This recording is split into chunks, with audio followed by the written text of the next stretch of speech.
Autumn, 1944. The Hürtgen Forest, on the German border. A forward observation post belonging to a German artillery regiment, a dugout with a good view, a periscope, a telephone line running back into the trees, and an officer who has been doing this job for 5 years and is very, very good at it. If you were a German artillery observer in the autumn of 1944, you were a member of the finest artillery arm in the world. That is not flattery. German gunnery in the Second World War was superb, technically precise, tactically flexible, served by excellent guns, and by officers who understood the mathematics of indirect fire as well as anyone alive. And you had learned to read an enemy bombardment the way a sailor reads weather. Because artillery announces itself. That is the nature of it. A battery opens fire, and the first ranging round lands, and it is wrong. It is always wrong, the first one. That is what ranging means. And then there is a correction, and a second round lands closer, and then perhaps a third.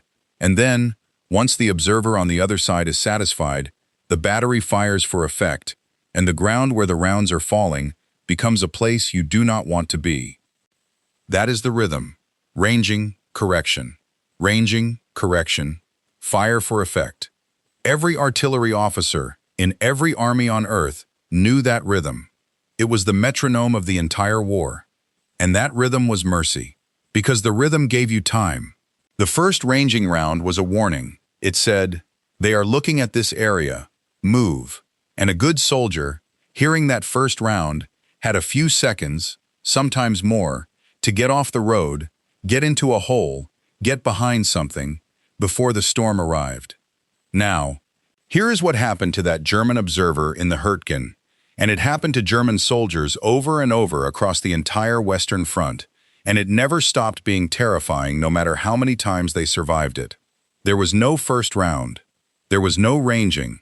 There was no warning. There was no metronome. There was a clear autumn morning, and birdsong, and then, in a single second, with no overture of any kind, the entire landscape detonated at once. Not a rising storm, not a buildup, an entire regiment's worth of shells, or more, arriving in the same instant, across the whole target area, out of a silent sky. And then, very often, silence again, before the survivors had even understood what had happened to them. A German soldier who lived through it described the feeling with a phrase that comes up again and again in the accounts. It was as though the sky simply fell, all of it, at once, with no way to see it coming and nowhere to hide, because the warning round, the thing that had saved his life 100 times, never came. German commanders received these reports and reached the only conclusion their own doctrine could support. The Americans, they reasoned, must be firing enormous quantities of ammunition in unobserved area barrages, simply blanketing the map, wastefully, with more shells than any disciplined army would ever expend. And the apparent simultaneity was just the density of it. They were wrong, and the truth was so much stranger and so much more dangerous than mere wastefulness. Because those shells were not being sprayed across the map, they were aimed. Every one of them was a precise, calculated, observed fire mission. And they were arriving in the same instant, not because there were so many of them, but because the Americans had solved a problem that the German army had never even properly framed as a problem. They had learned to make time itself into a weapon. This is not a story about guns. German guns were magnificent. This is not a story about gunners. German gunners were among the best who ever lived. This is a forensic audit of the difference between a battery and a network, and of how the Americans took the oldest, most mathematical branch of warfare and rebuilt it around a single, devastating idea that the Germans saw and survived and analyzed and never managed to copy. Part 1. The German Calculus. To understand what was done to that observer in the Hurtgen, you first have to understand how good the Germans were, because the whole point of this story is that being outstanding was not enough. German artillery doctrine was a masterpiece of the traditional art. The individual battery, 4 guns, or 6, was the fundamental unit, and it was handled by men who had elevated indirect fire to something close to a science. A German battery commander could bring his guns onto a target with real speed and real precision. The gunnery was excellent. The optics, German optics from Zeiss and others, were the best in the world. The mathematics of ranging, the survey work, the meteorological corrections, the ballistic calculations, all of it was done to a standard that the Americans, early in the war, frankly could not match. In a duel between one German battery and one American battery in 1942, in North Africa, you would very often have put your money on the Germans, and you would very often have been right. So the problem was not quality. The problem was structure, and to see it, you have to look at how the Germans thought about the act of firing. For the Germans, artillery was fundamentally organized around the battery firing its own mission. An observer saw a target. He was linked to his battery. He brought his battery's fire onto that target, adjusting round by round in the classic rhythm. If the target was big and important, more batteries might be brought to bear. But they tended to be brought to bear as batteries, each conducting its own shoot, each adjusting its own fire, each working its own problem. Coordinating many separate batteries, from different battalions, different regiments, positioned in different places, at different ranges, to strike a single target at a single instant was possible in the German system. But it was slow, it was cumbersome. It required conferences, liaison, careful arrangement. It was the exception, laboriously assembled, not the everyday reflex. And there is a reason for that, and it goes deep into the nature of the German army, and it is the same reason that runs through every one of these stories. The German army was built around the initiative of the man on the spot. This was one of its greatest strengths. German military culture, Auftragstaktik, mission command, pushed authority downward. It trusted the junior officer. It told him the objective, and let him work out the method. A German battery commander was expected to think for himself, to seize opportunities, to act without waiting for orders from above.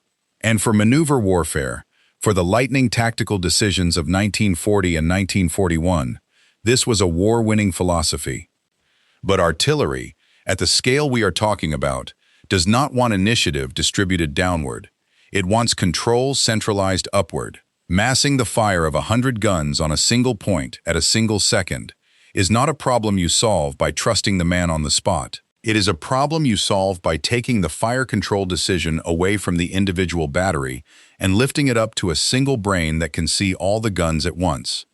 And that is precisely the direction the German system did not naturally move. So the German artillery arm entered the war as a superb collection of batteries. Excellent guns, excellent gunners, excellent battery-level fire. A magnificent instrument, tuned to a standard the Americans could only envy. And it was structurally a collection of soloists, every one of them a virtuoso, and no conductor. Now add the material collapse on top of the structural one, because by 1944, both were operating at once. The German guns were still excellent, but there were never enough of them, and there was never enough ammunition, and the ammunition that existed could not always be moved because, and by now you can say it along with me, there was no fuel, and there were no trucks, and the roads were bombed, and the sky belonged to the enemy. German gunners in Normandy and afterwards were rationed. A battery might be told it had a handful of rounds per gun for the day and no more. Fire discipline became not a tactic but a desperate economy. You did not fire on a target unless you were certain, because you might need those rounds for something worse, and there would be no resupply.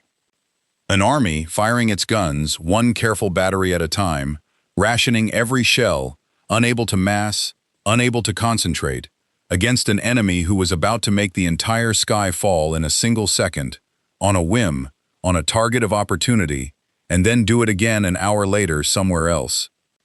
And I want to make the ammunition famine concrete, because rationed is a bloodless word, and the reality was not bloodless. By the last year of the war, there were German batteries on the Western Front that received orders specifying how many rounds they were permitted to fire in a day, and the number was sometimes in the single figures. Per gun, for a whole day of combat. There are accounts of battery commanders being required to justify, in writing, after the fact, the expenditure of ammunition, to explain why they had fired, as though each shell were a small crime that had to be accounted for. Think about what that does to the men. A German observer sees an American column on a road, a perfect target, the kind of target an artilleryman dreams about. And he hesitates, because he has 4 rounds, and if he uses them on this column, he will not have them tonight, when the attack comes, and there will be no more until nobody knows when. So he watches the target through his optics, and he lets it go. An American observer, seeing that same column, would have had the sky fall on it inside 3 minutes, from every gun in range, and thought nothing of it, and had a full basic load again by morning. The German gunner was not just outnumbered. He was made to fight against his own training, against his own instinct, against everything that made him an artilleryman. Because the one thing artillery must do, which is fire, was the one thing he could not afford to do. That is the German calculus. The finest gunners in the world, with superb guns, organized as soloists, rationed to the edge of helplessness, and about to be confronted with something they had no framework even to describe. Now let us go and build the thing that hit them. Part 2. The American Answer. There is a set of 3 letters that won more ground for the American Army than any tank, any aircraft, any general. Almost no civilian has ever heard them. They are FDC, Fire Direction Center. To understand why the Fire Direction Center was a revolution, you have to understand what it replaced. In the old way, the German way, the traditional way, everybody's way, the observer talked to the guns, and the observer, in effect, controlled the shoot. He saw the fall of shot, he sent corrections, he walked the rounds onto the target. The intelligence of the fire mission lived forward, with the man who could see. The Americans took that intelligence and moved it. They built, at the battalion level, a room. A tent, usually, or a dugout, or the back of a truck, but conceptually a room.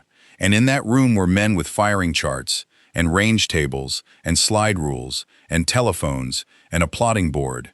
And this room, the Fire Direction Center, became the brain of the artillery. Now the observer's job changed completely.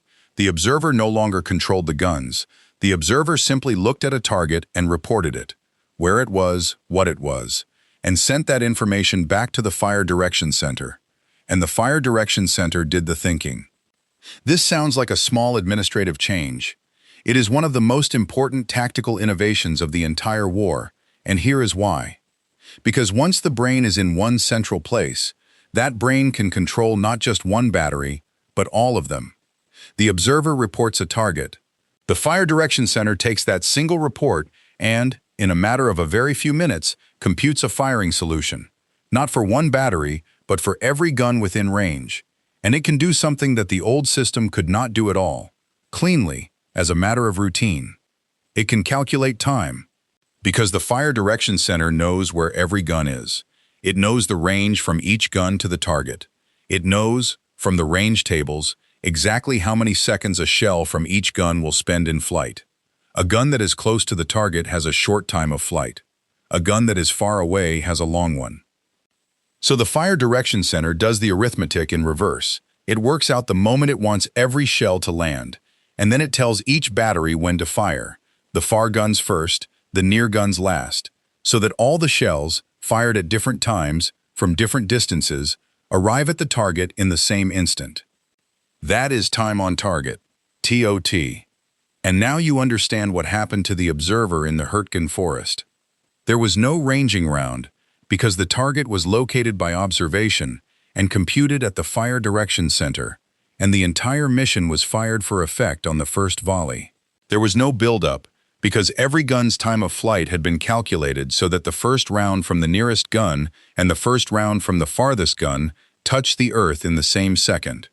And the ground detonated all at once, out of a silent sky, because a dozen batteries, sometimes many more, had been woven together by a single brain into one enormous, simultaneous, silent fist. The Germans thought it was wasteful area fire. It was the opposite of wasteful. It was the most efficient possible use of a shell, because a shell that arrives with no warning kills far more than a shell that announces itself. The whole lethal value of time on target is that nobody gets to take cover. The first thing you know about the bombardment is that you are already inside it. There is a piece of jargon the American gunners used, and it tells you everything about the mindset. When a fire direction center could bring the fire of every battalion in an entire division's artillery, and sometimes corps artillery on top of that, down onto one target at one instant, they had a name for it. They called it a serenade.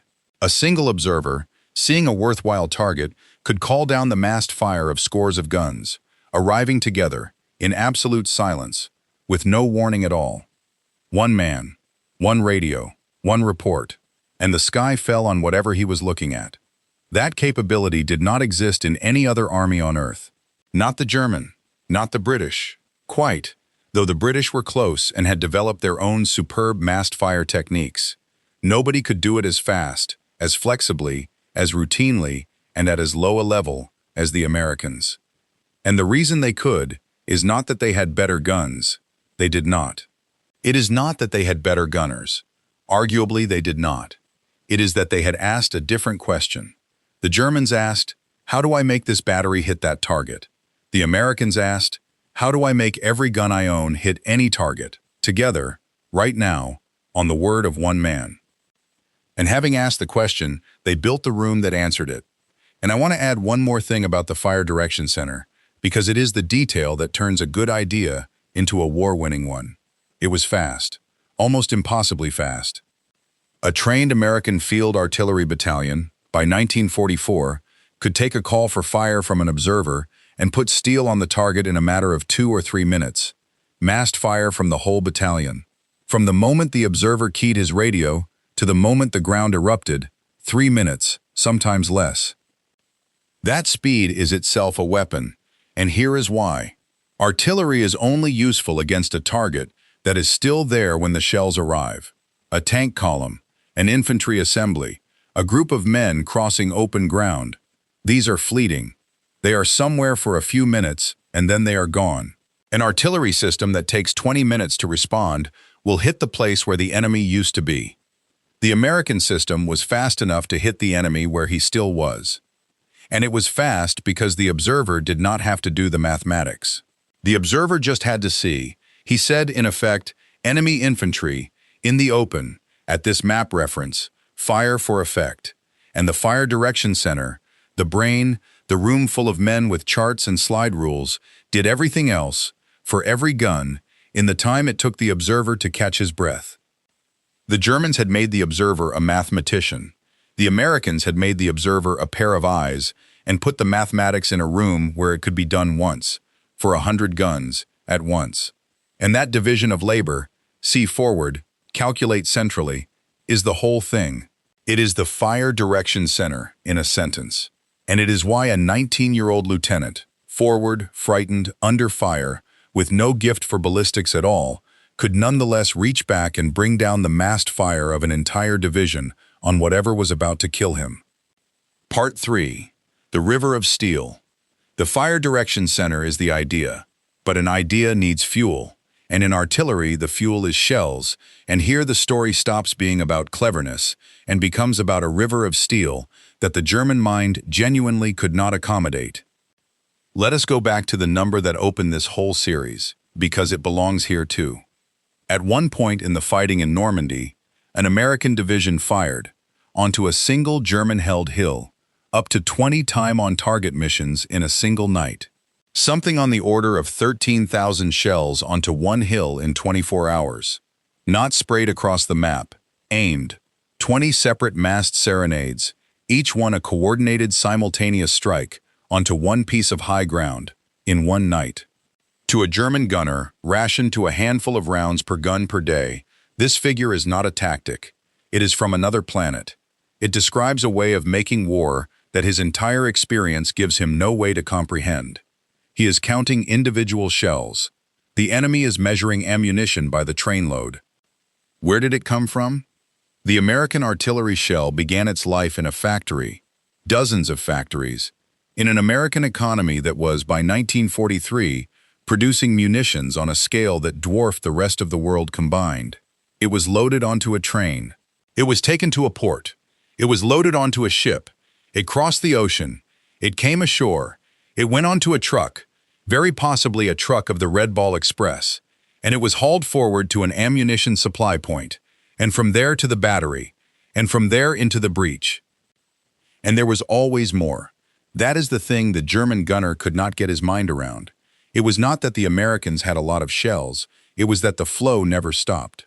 You could fire 20 serenades onto a hill in a night, and there would be shells for 20 more the next night, because behind the battery was the truck, and behind the truck was the ship, and behind the ship was a continent that was doing almost nothing else. And I have to tell you about the proximity fuse, because it is the second American artillery revolution, and it arrived in the same war. An ordinary artillery shell is set to explode either on impact, when it hits the ground, or by a mechanical timer, which a gunner has to set by calculating exactly how long the shell will be in the air before it reaches the height he wants. A difficult, error-prone process. Getting a shell to burst in the air, above the enemy, showering him with fragments he cannot hide from, was possible, but it was fiddly and imprecise. The proximity fuse, the VT fuse, put a tiny radio transmitter in the nose of the shell. The shell broadcasts a signal as it flies, listens for the echo bouncing back off the ground or the target, and when the echo tells it that it is the right distance above the ground, it detonates itself, automatically, perfectly, every time. An airburst, at the ideal height, with no calculation and no guesswork, over the heads of men who thought that lying flat in the open or crouching in an unroofed trench would save them. It would not save them. Against a proximity-fused airburst, there is no cover except a roof over your head, and in a forest, or a field, or a hasty position, there is no roof. The Americans first unleashed proximity-fused artillery in the ground roll during the Battle of the Bulge in December of 1944, having held it back for fear of the technology being captured and copied. And when it came down, combined with time on target, a massed, simultaneous, silent bombardment, bursting in the air, over men in open positions in the snow, the effect on the attacking German formations was, by every account, catastrophic. Time on target meant no warning. The proximity fuse meant no cover. Together, delivered by a river of shells that never ran dry, they made the open ground a place where a human being simply could not survive. The German gunner, counting his rations, was not fighting the same war. Part 4. The German realization. The Germans studied it. Of course they did. They were professionals, and they were being killed by it, and professionals being killed by something try very hard to understand it. And German post-combat analysis of American artillery was, in the main, accurate and respectful. They understood that the Americans could concentrate fire with extraordinary speed. They understood that a single observer could call down enormous weight of shell. They noted the flexibility, the responsiveness, the sheer volume. German reports paid American artillery a level of respect that they extended to very few other branches of the American army. They knew what was being done to them, and they could not copy it. And the reasons they could not copy it are the reasons this channel exists. The first reason is material, and it is the simplest. Time on target and massed fire are gluttonous. They consume shells at a rate that the German supply situation in 1944 and 45 could not begin to sustain. You cannot fire 20 serenades a night when you are rationed to a few rounds per gun. The technique assumes abundance, and Germany had scarcity. That alone was disqualifying. But the second reason is deeper and far more interesting, and it goes back to what we said in Part 1. The Fire Direction Center is a centralizing machine. Its whole power comes from lifting control upward and inward, from taking the fire mission away from the forward observer and the individual battery and concentrating the decision in one room that commands all the guns. And the German army was built culturally and structurally to push control the other way, downward, outward, to the man on the spot. This is the great irony of the whole story, and it is worth sitting with. The very feature of the German army that made it so formidable in maneuver, the trust in the junior commander, the initiative pushed to the front, the decentralized genius of Auftragstactik, was the exact feature that made it hard for that same army to build the centralized fire control brain that the Americans built almost casually. The Americans, whose army was in so many ways less tactically flexible, less individually brilliant, more bureaucratic, more organized around procedure and the manual and the system. That same bureaucratic, procedural, systematic cast of mind was exactly what you needed to build a fire direction center. The thing that made American soldiers, in German eyes, less impressive as individual warriors was precisely the thing that let them build the network that killed those individual warriors from a silent sky. The German army was an army of superb soloists. The American army was an army that had learned to build orchestras. And in 1940, in the open maneuver battles of France, the soloists won. But artillery, in a battle of material, at the scale of 1944, is not a solo, it is a symphony. And you cannot win a symphony with the finest soloists on earth if you have no conductor and the other side has nothing but conductors. There is a specific German unit worth remembering here, the men of the German formations that attacked in the Ardennes in December of 1944. They went forward in the snow, in the last great German offensive, and in many places they walked into massed American artillery firing time on target with proximity fuses. They had been told the Americans were beaten, disorganized, on the run. And the sky fell on them, all at once, bursting overhead, with no warning and no cover, delivered by a network of guns woven together by men in a tent doing arithmetic. The soldiers who survived it did not forget it. It was, for very many German veterans of the Western Front, the single most frightening thing they experienced in the entire war. Not the tanks, not the aircraft, the artillery. The sky that fell without warning, again and again, and could not be answered, and could not be escaped. If your father, your grandfather, or your uncle served in the field artillery, as a forward observer, in a fire direction center, on a gun crew, as a surveyor, a computer, a radio operator, a wireman, or a driver in an ammunition train, I would be grateful to hear his name and his unit in the comments. The artillery did more of the killing in that war than any other branch, and got the least of the glory. They are mostly gone now. What remains are the stories their families carry. Those stories belong in the record. Part 5. The Verdict. 1945. The war is being totaled up, and the men who study such things sit down to work out what actually killed the German soldier. And the answer, when it comes, surprises people who imagine the Second World War as a war of tanks and aircraft and dramatic duels. It was the artillery. Study after study of casualty causes in the Second World War reaches the same conclusion. The great majority of battlefield casualties, on all sides, in most theaters, were caused not by bullets, not by tanks, not by bombs from aircraft, but by artillery and mortar fire. The shell and its fragments were the great killer of the war.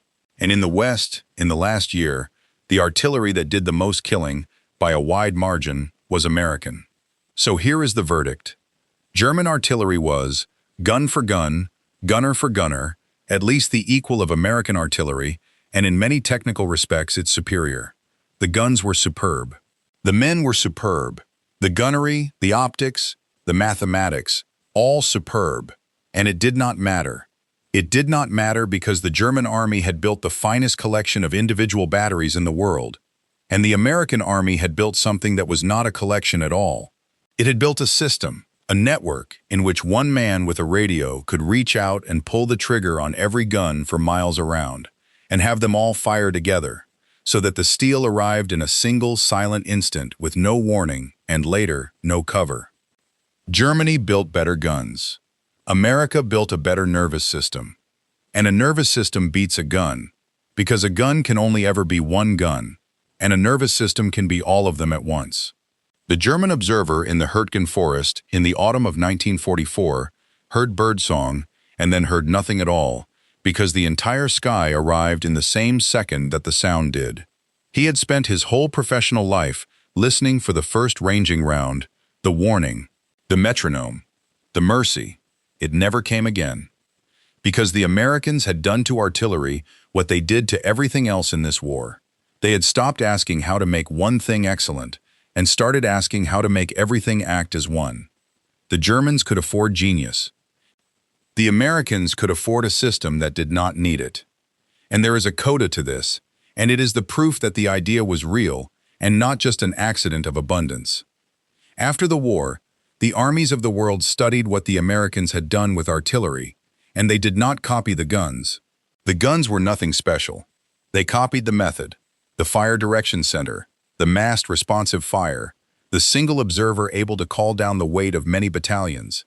That became the foundation of modern artillery, everywhere, for the rest of the century and beyond. The German guns of the Second World War are in museums. Beautiful machines, admired by specialists, obsolete. The American idea, the network, the central brain, the observer as a pair of eyes wired to 100 guns, is still in its essence how artillery works today in every serious army on Earth. That is the difference between a gun and a system. A gun is a thing, and things become obsolete and end up behind a rope in a museum. A system is an idea about how to organize things, and a good idea does not become obsolete. It gets inherited. The Germans, at the end, left behind the most beautiful guns of the war. The Americans left behind the way we still fight. If this forensic audit gave you something to think about, hit the like button. It keeps this channel visible to the people who want the history the way it actually happened. Subscribe if you want the next audit, because there are more of these, more systems, more networks, more of the invisible, unglamorous machinery that decided who won. And remember this about the men in the Fire Direction Center.